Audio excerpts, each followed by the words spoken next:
तो आप पूरी तरीके से विस्तृत जानकारी हम आपको देंगे कि राज्यपाल आरिफ मोहम्मद खान कौन है। 18 नवंबर 1991 को बुलंदशहर में, 1972 से 73 में एएमयू छात्र संघ के वो अध्यक्ष भी रहे हैं। और साथ ही साथ इसकी चर्चा अगर हम करें तो 1977 में 26 साल की उम्र में उत्तर प्रदेश से कांग्रेस की टिकट पर, 1980 में कानपुर से वो सांसद रहे। तो कुल मिलाकर हमने आपको जानकारी दी। इसके अलावा 1984 में बहराइच से कांग्रेस की टिकट पर वो सांसद रहे। शाहबानो मामले में राजीव गांधी का उन्होंने विरोध किया था। इसके साथ ही साथ 1986 में राजीव गांधी से विवाद के बाद पार्टी उन्होंने छोड़ दी और साथ ही 1989 में जनता दल की सरकार में केंद्रीय मंत्री भी बनाए गए। जनता दल छोड़ बहुजन समाजवादी पार्टी में वो शामिल हुए और इसके अलावा मुस्लिम समाज में सुधार के बड़े समर्थक रहे हैं।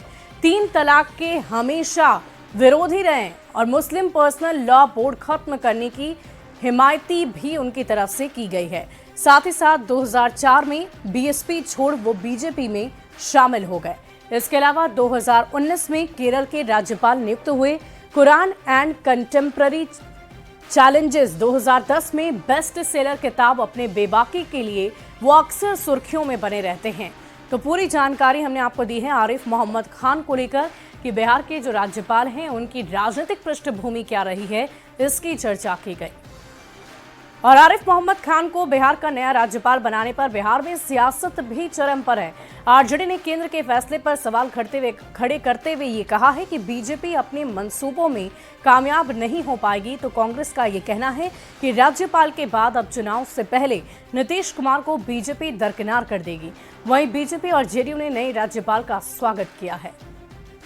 राजनीतिक परसेप्शन के लिए, राजनीतिक सोच के तहत बिहार में राज्यपाल बदले हैं, उसमें उनको सफलता नहीं मिलेगी। बिहार की जनता भारतीय जनता पार्टी और डबल इंजन सरकार की नीतियों को अच्छी तरह समझ रही है। बिहार की जनता को पता है कि बिहार में किस तरह से नफरत फैलाने का काम किया जा रहा है। केरल के राज्यपाल आरिफ मोहम्मद खान को बिहार का राज्यपाल नियुक्त किया जाना विपक्षी दलों को केंद्र पर माइनॉरिटी विरोधी होने के आरोप पर नींबू निचोड़े से कम नहीं फील हो रहा होगा। सर्वधर्म समभाव का अनुसरण करते हुए केंद्र सरकार का यह निर्णय स्वागत योग्य कदम है। आरिफ साहब का बिहार में स्वागत है, अभिनंदन है। आरिफ मोहम्मद खान साहब बिहार के महामहिम राज्यपाल बने हैं, उनका बिहार के धरती पे स्वागत है। लेकिन एक आश्चर्य है कि नरेंद्र मोदी, अमित शाह और आरएसएस जैसे हार्डकोर व्यक्ति एक आरएसएस कैडर को हटा के एक अल्पसंख्यक को बिहार में राज्यपाल क्यों बनाते हैं।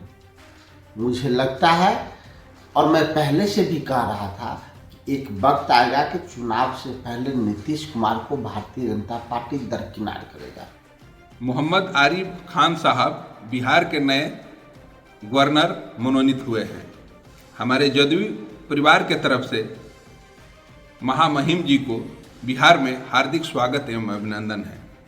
मुझे पूर्ण विश्वास है कि उनके मार्गदर्शन में बिहार और ऊंचाइयों तक जाएगा।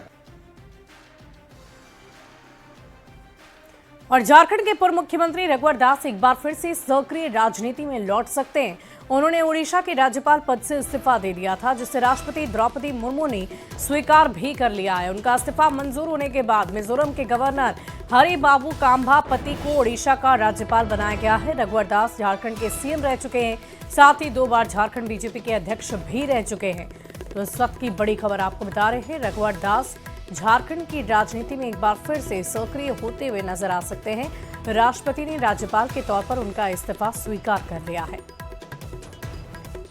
बढ़ते आगे, बांग्लादेश में